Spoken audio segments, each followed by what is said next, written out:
Hello world, I am Aurora and this is my Hugendubel bucket list. I'm Aurora and welcome to Porto Aurora, Brazil.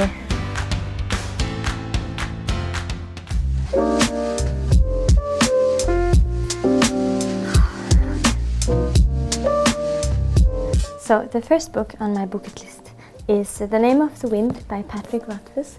It's actually one of my favorite books I've ever read. He's one of my favorite writers in the whole world. It's like poetry, or actually the first 100 pages are extremely boring. In fact, so boring that you might want to rather die than to finish the book. But keep going, push yourself through the first 100 pages and then it becomes the best book in the whole world. It's true. I got through the first 100 pages of this book because a friend told me that get through them because it becomes the most amazing thing. I just knew it in my heart. It's completely wonderful. And I do find time on tour in between all the traveling and working because what I love about books is that you can jump in and out of them, out of these worlds. It's like time traveling. It is the magical thing about books that you can go in and out of them whenever you like. So I find it very easy to find time. And it's so cool too. And the second book on my bucket list is The Ocean at the End of the Lane by Neil Gaiman. He has such personality and whimsicalness in his writing, which I really like, and also a lot of humor, which makes even the heaviest books of his seem light-hearted as well, which I really like, so it's quite easy to read them, I find. The Ocean at the End of the Lane is a beautiful, strange tale. I feel like this book did remind me of some of the playfulness and whimsicalness and fantasy you do have as a child, and which the world kind of tries to make you forget because it forms us into adults so we can function in this world. But I feel like this book is a very good reminder to enjoy and take care of that whimsical and fantasy and childish part of yourself. It makes you want to be really kind to your inner child, and it's really exciting too. It's quite scary at times. Just hear it. A dead man on the backseat of the car, on warm milk at the farmhouse, an ancient little girl, and an old woman who saw the moon being made. You can already tell that it's just the most magical thing. An ancient little girl is so cool. So this is the first book of the Mistborn trilogy by Brandon Sanderson. It's a really cool universe. It's kind of in the same headspace as Lord of the Rings or Harry Potter or Star Wars, because it has quite a clear world and a very its own universe, which is really exciting to jump into. It even has its own physics and its own magic that just exists in this world that is kind of normal, and it's really cool. It's kind of that if people eat or drink metal, they can get these abilities, and then maybe they have the ability to do all of the powers and not only one. So it's really exciting. It's a book I started reading 3 years ago on tour, and I had a period in my life where I didn't read a book for like 4 years. And these books kind of brought me back. So if you feel the same, if you've been a bit distant from it, because the world do take us away a lot from the things we used to do because of the internet and our phones and stuff. So this is a really good book that keeps you really excited because it's brilliant and it's easy to read, and it will make you feel better in life, I think, than to spend time on your phones. I would really recommend reading these books because they're also really good. And it's written in third person, which I really like, because then you can jump between the characters and follow all the stories that happens simultaneously. What a word. Veronica Wants to Die by Paulo Coelho. I've read it 5 times, so I know it very well. It's different to me every time I read it as I grow older and learn more about the complexity of existing in this world as a human.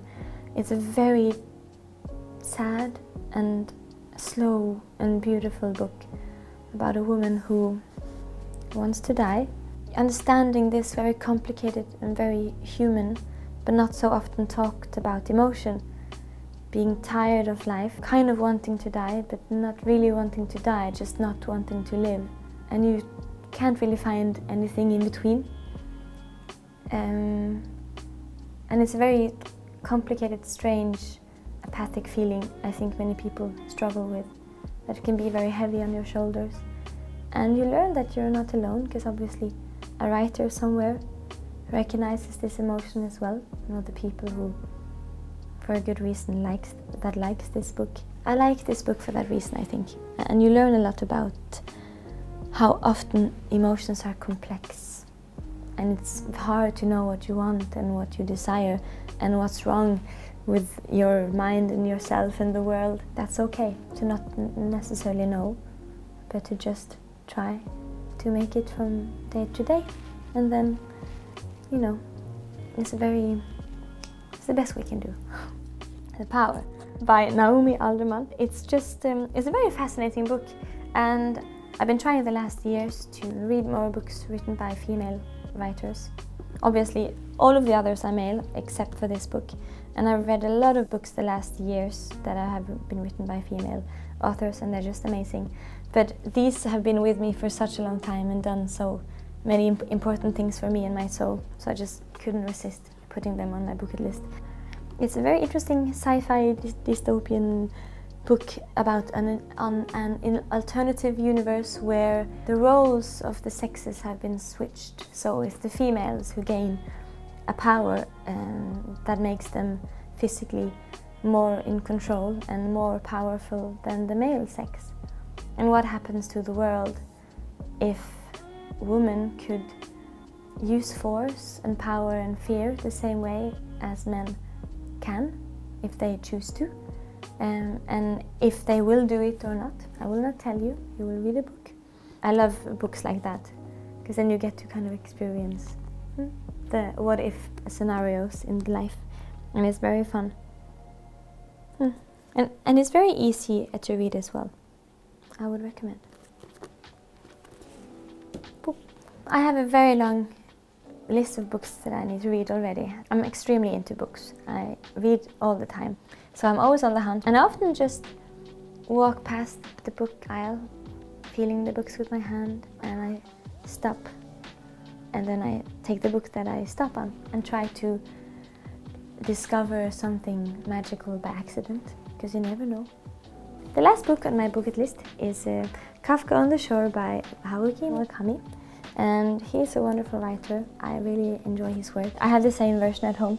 I bought it because of all of these are actually the same versions that I have at home as well in my bookshelf. I like the cover of the cat in front of the sun, and I love red and black and white. It looks beautiful. So it was just a coincidence that I picked the book out in the library. It was one of those feeling my way with my hand and shopping books with my eyes, and I really liked it. It's very whimsical. It deals with like realism, but also imagination, sexuality, absurdity. It has an old man who can communicate with cats in it. How can that be wrong? It's a very strange and nice story, and I would really recommend it. And I would actually recommend all of his books. His universe is a very whimsical and artistic and beautiful universe to dive into sometimes. I love reading physical books that I can hold in my hand. I don't know why, but I feel very cute while reading them, sitting somewhere. And I love feeling cute. It makes me feel wonderful. And the smell and the pages. Yeah, I really love reading physical books. But sometimes when I can't sleep, I love to listen to audiobooks or System of a Down. I don't know why, but they really help me sleep. Falling asleep to violent pornography every night.